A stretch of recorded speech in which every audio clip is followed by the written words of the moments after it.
Hello guys, আবারও চলে আসলাম আমরা সোনারগাঁ জাদুঘরে। অনেক দিন পরে আবার একটা ভিডিও নিয়ে আসলাম আপনাদের মাঝে। আমরা আছি সোনারগাঁ জাদুঘরের সামনের মূল ফটকে। এখান থেকে আমরা ঢুকবো। এই যে আমরা ঢুকবো এখন। আমরা টিকিট কাটলাম, টিকিট কাটার পরে ঢুকবো। অনেক মানুষ আসছে, অনেক মানুষ। আজকে ছুটির দিনে টিকিট কাটতে গিয়ে আমরা হিমশিম খেয়েছি। এখন আমরা লাইনে দাঁড়িয়ে আছি সোনারগাঁ জাদুঘরের সামনে মূল ফটকেই আছি আমরা এখনও। আস্তে আস্তে করে ঢুকলাম। হ্যাঁ, ঢোকার পরে সামনে দেখা যাচ্ছে ওই যে একটা ঘর, ওইটাই আসলে আমাদের সেই ঐতিহ্যবাহী সোনারগাঁ জাদুঘরের মূল রুম। ওখানে ঢোকার আগে চারপাশে দেখতে পাচ্ছি আমরা ফুলের বাগান, সুন্দর সুন্দর ফুল, অনেক লোক, অনেক মানুষ দেখা যাচ্ছে। তারা ফুলের সমারোহে মুগ্ধ এবং তারা ছবি তোলায় ব্যস্ত আছে সবাই। আমরা এগিয়ে যাচ্ছি সেই সোনারগাঁ জাদুঘরের ঘরের দিকে যাচ্ছি আমরা। দেখা যাচ্ছে চারিদিকে লোকের সমাগম। আসলে এটা ঐতিহ্যবাহী একটা জাদুঘর, যেখানে না আসলে আপনারা বুঝবেন না আসলে যে এটা কত সুন্দর। তো আপনারা দেখবেন, দেখে লাইক কমেন্টস করবেন কেমন হলো। এটা হচ্ছে জাদুঘরের মূল দরজা। এখন এই দরজা থেকে আমরা ঢুকবো। অনেক সুন্দর, চারিদিকে সাজানো গুছানো পরিপাটি। তো আপনারা আসলে দেখতে পারবেন। আমরা ঢুকতেছি। হ্যাঁ, এই যে মূল জাদুঘরের ভিতরে আমরা ঢুকলাম। সুন্দর সুন্দর ছবি আছে, যারা আগের বাদশা ছিল তাদের ছবি আছে এখানে। ছবি আছে তাদের পরানো কাপড় চোপড় আছে, তারপরে বিভিন্ন ধরনের আসবাবপত্র আছে, যেটা আমরা দেখাবো এক এক করে। যাই হোক, আমরা এখানে দেখতে পাচ্ছি দুইটা পোশাক, যারা আগের জমিদাররা পরতো, সেই পোশাক আয়নাবদ্ধ করে রেখেছে সবাইকে দেখার জন্য। এবং এটা দেখে এখানে অনেক কিছু লেখা আছে, যারা পরে আসলে অনেক বিগত দিনের জিনিসগুলো করবে। যাই হোক, আমরা একটা ঘর দেখতেছি। এটা হচ্ছে সিন্দুক, কাঠের সিন্দুক। এখন আসলে সিন্দুক হয় স্টিলের। এটা আগের কাঠের সিন্দুক, দুটি কাঠের সিন্দুক ব্যবহার করতো তারা, জমিদাররা ব্যবহার করতো। আর এদিকে তাদের অনেক আসবাবপত্র আছে, যেগুলা আমরা দেখাবো আপনাদের এক এক করে। এখানে অনেক নৌকা বানানো আছে, আগের কালের নৌকা। এগুলো তুলে ধরছে মানুষকে আসলে দেখানোর জন্য, যারা এ প্রজন্মের মানুষ, এ প্রজন্মের পোলাপান যারা আছে, তারা যেন দেখে এগুলো উপলব্ধি করতে পারে যে আগের মানুষগুলি, জমিদাররা কী ব্যবহার করতো। এখানে দেখা যাচ্ছে কাঠের জুতো আছে, তারপরে মাথার টুপি আছে। যাই হোক, আয়নাবদ্ধভাবে আছে সব কিছুই, এখানে ধরা নিষেধ এগুলি। আমরা এক এক করে ছবি আপনাদের কাছে উপস্থাপন করতেছি, আপনারা দেখেন এবং আপনারা এসে দেখবেন এখানে, কেননা এসে দেখলে আরও ভালো লাগবে আপনাদের।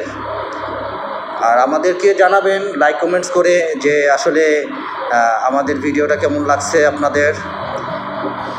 এখানে একতারা আছে, ঢোল আছে, বাদ্য আছে। তারপরে এগুলি আসলে পুরনো দিনের জিনিস, যারা না দেখবে তারা বুঝতে পারবে না। এই প্রজন্মের ছেলেমেয়েরা এগুলি দেখে নাই, তো এগুলি দেখতে হবে। এখানে মাটির ঘোড়া, হাতি, বিড়াল, এগুলি সব এখানে উপস্থাপন করেছে। আরেকটি কথা হলো যে সুন্দর একটি জিনিস, যেটা হলো যে পালকি আসলে আমরা দেখেছি, আমরা তখন ছোট ছিলাম, পালকিতে বিবাহ হয়, স্বামী বর এবং বউকে নিয়ে যায় পালকিতে করে। আজকে আবার দেখলাম অনেক বছর পরে হারানো দিনের স্মৃতিগুলো আসলে মনে পড়ে যায় যে এখানে আসলে। তো এখানে আছে অনেক মাটির জিনিস আছে, যেগুলি হাতি, ঘোড়া, হরিণ, এগুলি তারা তুলে ধরছে মানুষকে বোঝানোর জন্য যে আগে এখানে তারা এগুলি ব্যবহার করতো। যাই হোক, খুব সুন্দর একটা পরিবেশ এবং উপলব্ধি করার মতো জিনিস। এটা হচ্ছে জমিদারদের গ্রাম, যেটা এখানে তুলে ধরছে তারা কি করত, কিভাবে জীবনযাপন করত, সেই জিনিসটা এখানে তুলে ধরছে। এখানে তারা মাটির জিনিস দিয়ে অনেক কিছু বানিয়ে রাখতো। সেই বানানো জিনিসগুলি আমাদেরকে দেখার জন্য তুলে ধরা হয়েছে। গ্রামটা অনেক সুন্দর করে তারা ডিজাইন করেছে, এটা গ্রামটা অনেক সুন্দর। তো বন্ধুরা, আমরা আসছি নারায়ণগঞ্জ থেকে এখানে আসছি এগুলি দেখার জন্য এবং মানুষকে দেখানোর জন্য যে আসলে এই জিনিসটা কত সুন্দর, জাদুঘরটা। তো আপনারাও আসবেন, সবাই আসবেন, এক এক করে আসবেন, দেখবেন। আসার লোকেশন আমরা বলে দেবো লাস্টে, কিভাবে আসতে হয়।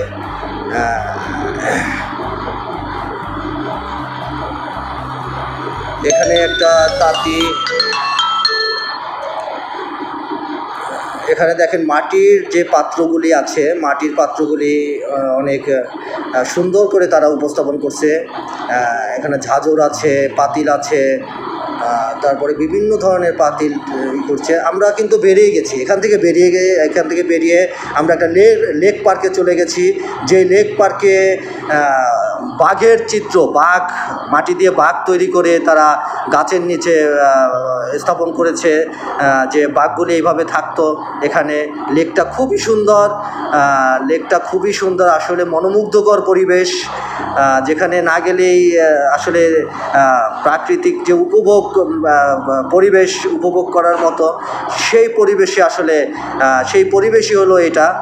আমরা সবাই কিন্তু এখানে চলে আসবো এবং সবাই লাইক কমেন্টস করে জানাবেন আমাদের ভিডিওটা আসলে কেমন হয়েছে। এখানে পরিবেশটা অনেক সুন্দর, যাদের ছেলে মেয়ে আছে, যারা স্ত্রী, সবাইকে নিয়ে ঘুরতে আসবেন এখানে। এখানে নিরাপদ আছে, পরিবেশটাও নিরাপদ, কোনো ঝই-ঝামেলা মুক্ত পরিবেশ। গাছপালা, সুন্দর গাছপালা আছে, যেখানে গাছগুলির গোড়াতে আপনার চুন দিয়ে অঙ্কন করা হয়েছে, চুন লাগিয়ে দিয়েছে সৌন্দর্যের জন্য। তারপরে বাগানের ভিতরে আপনার একটা নৌকা বানিয়ে রেখেছে, যেটা জমিদাররা আসলে ব্যবহার করতো। নৌকাটা অনেক সুন্দর, নৌকাটার কালারটা অনেক গর্জিয়াস কালার করেছে তারা, দেখার মতো জিনিস।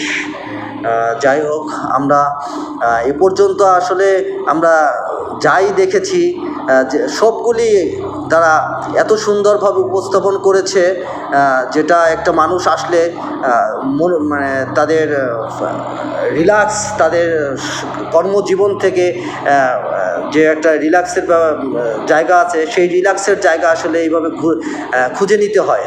যে আমরা কর্মজীবনে থাকাকালীন অবস্থায়, এত প্রেশানিতে থাকাকালীন অবস্থায়, তারপরও একটা ভালো একটা জায়গায় ঘুরতে গেলে মন ফ্রেশ হয়, সেই ধরনের একটা জায়গা এটা।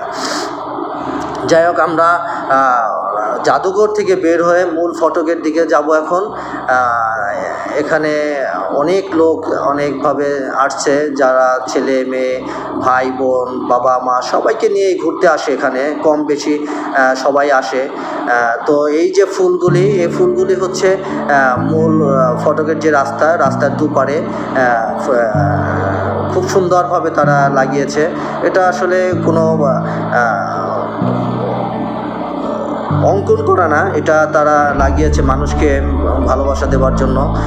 আসলে ভালোবাসার জিনিস ফুল। এখানে অনেক মানুষ এই ফুল নিয়ে ছবি তোলে,